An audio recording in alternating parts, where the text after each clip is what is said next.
നമസ്കാരം. Indian stock Hunter YouTube ചാനലിലെ നമ്മുടെ എല്ലാ പ്രേക്ഷകർക്കും സ്വാഗതം. ഇന്ന് നമ്മൾ HDFC ഫിനാൻഷ്യൽ സർവീസസിന്റെ പുതിയ IPOയെക്കുറിച്ച് കുറച്ച് ആഴത്തിൽ സംസാരിക്കാനായാണ് വന്നിരിക്കുന്നത്. അതെ, HDFCയുടെ പേരുള്ളതുകൊണ്ട് തന്നെ ശരിക്കും പറഞ്ഞാൽ വലിയൊരു ആകാംക്ഷയുണ്ട് ഇതിനെപ്പറ്റി. തീർച്ചയായും മാർക്കറ്റിലിപ്പോ സംസാരം മൊത്തം ഇതിനെക്കുറിച്ചാണ്. ഏകദേശം ഒരു 12,500 കോടി രൂപയുടെ IPO ആണ്. HDFC ബാങ്കിന്റെ സബ്സിഡിയറി എന്ന ലേബൽ. അത് വലിയൊരു കാര്യമാണ്. പക്ഷേ നമ്പറുകൾ നോക്കുമ്പോൾ എന്താണ് കഥ? അതാണ് അറിയേണ്ടത്. അത് തന്നെ. ഇന്ന് നമ്മൾ അതാണ് നോക്കുന്നത്. പല സോഴ്സിൽ നിന്നുള്ള വിവരങ്ങൾ വെച്ച് ഈ HDFC എന്ന വലിയ പേരിനപ്പുറം എന്താണ് ശരിക്കും ഇതിന്റെ ഒരു അവസ്ഥ? നിക്ഷേപം വേണോ വേണ്ടിയോ എന്ന് തീരുമാനിക്കാൻ സഹായിക്കുന്ന കാര്യങ്ങൾ, ഇതിലെ സാധ്യതകൾ, പിന്നെ ശ്രദ്ധിക്കേണ്ട കുറച്ച് കാര്യങ്ങളുണ്ട്. അതെല്ലാം നമുക്കൊന്ന് നോക്കാം. ശരി, അപ്പൊ നമുക്ക് തുടങ്ങാല്ലേ? HDFC ഫൈനാൻഷ്യൽസ് എന്നാണ് ചെയ്യുന്നത്, IPOയുടെ ഡീറ്റെയിൽസ്, പിന്നെ ഗുണങ്ങളും ദോഷങ്ങളുമൊക്കെ. ആദ്യം തന്നെ ഈ കമ്പനിയെക്കുറിച്ചൊന്ന് പറയാമോ? HDFC ബാങ്കിന് 94% കൂടുതൽ ഷെയർ ഉണ്ട് ഇതില്. വലിയൊരു NBFC ആണ്. അതെ, ഒരു വലിയ NBFC തന്നെ. ഏകദേശം 1.9 കോടി കസ്റ്റമേഴ്സ് ഉണ്ടെന്നാണ് പറയുന്നത്. 1771 ബ്രാഞ്ചുകളും. പിന്നെ ഇവർ കൂടുതൽ ശ്രദ്ധിക്കുന്നത് ടയർ 2, 3, 4 നഗരങ്ങളാണ്. അതാണ് ഒരു പ്രത്യേകത. ഓക്കേ, ഗ്രാമീണ മേഖലയിലേക്കും ശ്രദ്ധയുണ്ട്. ഉണ്ട്.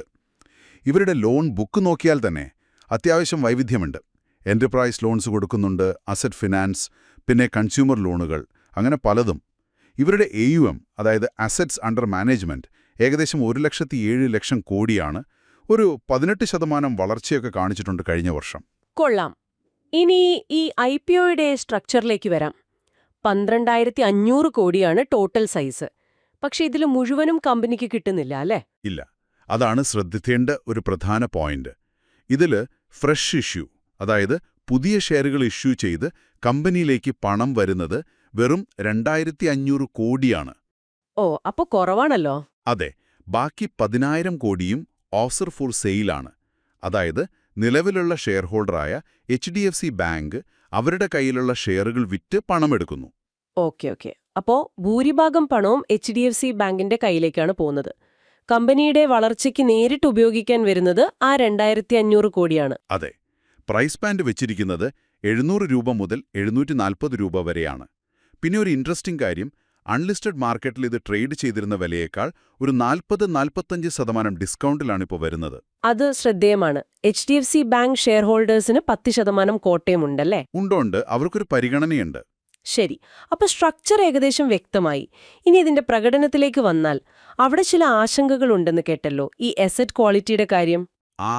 ശരിയാണ്. അവിടെയാണ് കുറച്ച് ശ്രദ്ധിക്കേണ്ടത്. ഇവരുടെ ഗ്രോസ് നോൺ പെർഫോമിംഗ് അസറ്റ്സ്, അതായത് കിട്ടാക്കടം, GNPA എന്ന് പറയും.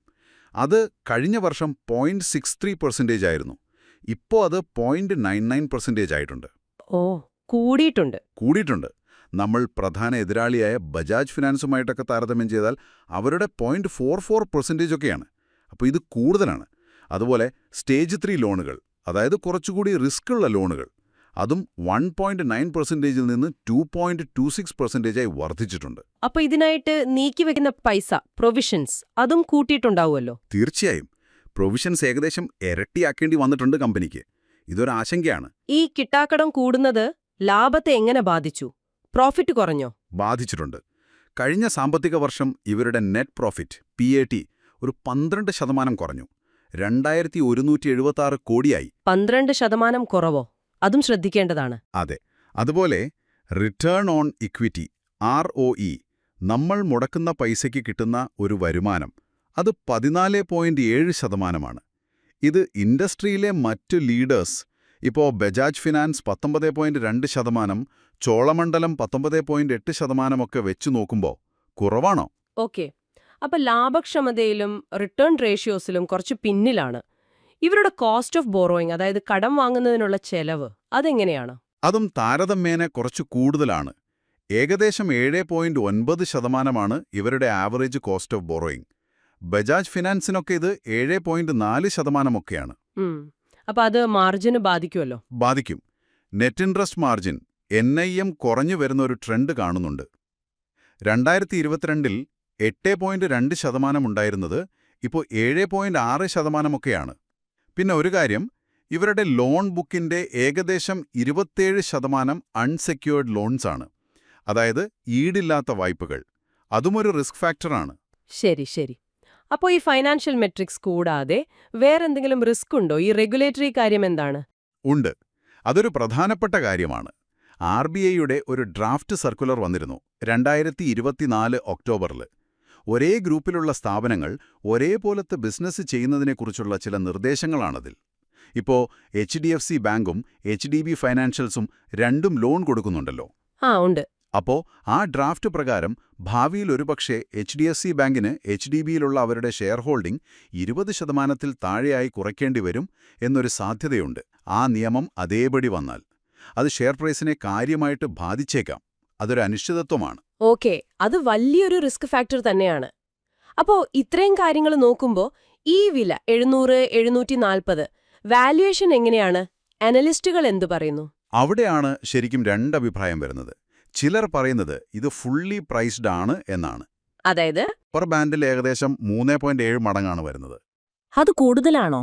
ഇൻഡസ്ട്രി ആവറേജിനേക്കാളും കുറച്ച് കൂടുതലാണ്. ശ്രീറാം ഫിനാൻസിനൊക്കെ 1.9 ഒക്കെ ഉള്ളൂ. അതുമായിട്ടൊക്കെ താരതമ്യം ചെയ്യുമ്പോൾ ഇത് കൂടുതലാണ്. പക്ഷേ ചിലരിത് സബ്സ്ക്രൈബ് ചെയ്യാൻ പറയുന്നുണ്ടല്ലോ. ജിയോജിത്തിലെ വിജയകുമാർ സാറിനെ പോലുള്ളവർ. ഉണ്ട്. കാരണം HDFC ഗ്രൂപ്പിന്റെ ഒരു വിശ്വാസ്യത, അവരുടെ ഒരു ട്രാക്ക് റെക്കോർഡ്, പിന്നെ ഈ റീറ്റെയിൽ സെഗ്മെന്റിലുള്ള ഫോക്കസ്, ഇതൊക്കെ വെച്ച് നോക്കുമ്പോൾ ദീർഘകാലയളവിൽ സാധ്യതയുണ്ടെന്ന് കരുതുന്നവരുമുണ്ട്. അവർ ഇത് ആകർഷകമാണെന്ന് പറയുന്നു, സബ്സ്ക്രൈബ് ചെയ്യാൻ റെക്കമെൻഡ് ചെയ്യുന്നു. ഓക്കേ, അപ്പോ കാര്യങ്ങൾ ഏകദേശം ഇങ്ങനെയാണ്. ഒരു സൈഡിൽ നമുക്ക് HDFC എന്ന അതിശക്തമായ ബ്രാൻഡുണ്ട്, വലിയൊരു നെറ്റ്വർക്ക്, പലതരം ബിസിനസ്. മറുഭാഗത്ത് നോക്കിയാൽ ഈ കൂടുന്ന കിട്ടാക്കടം, കുറഞ്ഞ ലാഭം, റിട്ടേൺ റേഷ്യോസ് കുറവാണ്, പിന്നെ ഈ റെഗുലേറ്ററി റിസ്ക്, വാല്യുവേഷൻ അത്ര ആകർഷകമല്ല എന്ന വാദവും. അതെ അതെ, എക്സ്പേർട്സിനിടയിൽ തന്നെ രണ്ടു തരം അഭിപ്രായമാണ് കാണുന്നത്. ചിലർ ഈ റിസ്കുകൾ ചൂണ്ടിക്കാട്ടി വേണ്ട ഒഴിവാക്കാമെന്ന് പറയുന്നു. മറ്റു ചിലർ HDFC ഗ്രൂപ്പിന്റെ ബലത്തിലും ലോങ് ടേം സാധ്യതയിലും വിശ്വസിച്ച് നിക്ഷേപിക്കാമെന്നും പറയുന്നു. അപ്പോ ഇന്ത്യൻ സ്റ്റോക്ക് ഹണ്ടറിലെ നിങ്ങൾ ഓരോരുത്തരും നിങ്ങളൊന്ന് ചിന്തിക്കുക. HDFCയുടെ ഈ ഫൈനാൻഷ്യൽസിലെ കുറച്ചു വീക്ക്നെസ്സുകളും റെഗുലേറ്ററി തലത്തിലുള്ളൊരു റിസ്ക്കും ഒക്കെ മുന്നിൽ നിൽക്കുമ്പോൾ വെറും HDFC എന്ന പേരിന് നിങ്ങൾ എത്രത്തോളം പ്രാധാന്യം കൊടുക്കും ഈ IPOയുടെ വിലയിരുത്തലിൽ? അതൊരു പ്രധാന ചോദ്യമാണ്. ശരിയാണ്. ഓരോരുത്തരുടെയും റിസ്ക് എടുക്കാനുള്ള കഴിവും ഇൻവെസ്റ്റ്മെന്റ് ലക്ഷ്യങ്ങളുമൊക്കെ വ്യത്യാസപ്പെട്ടിരിക്കും. അപ്പോൾ ഈ പറഞ്ഞ കാര്യങ്ങളെല്ലാം നന്നായിട്ടൊന്ന് മനസ്സിലാക്കി വേണമെങ്കിൽ നിങ്ങളുടെ ഒരു ഫൈനാൻഷ്യൽ അഡ്വൈസറുമായിട്ട് കൂടി ഒന്ന് സംസാരിച്ച് സ്വന്തമായി ഒരു തീരുമാനമെടുക്കുന്നതാണ് ഏറ്റവും നല്ലത്. തീർച്ചയായും. ഇന്നത്തെ ഈയൊരു വിശകലനം നിങ്ങൾക്ക് എന്തായാലും ഒരു ദിശാബോധം തന്നിട്ടുണ്ടാകും എന്ന് കരുതുന്നു. അതെ. അടുത്ത വിഷയവുമായിട്ട് നമുക്ക് വീണ്ടും കാണാം. നന്ദി.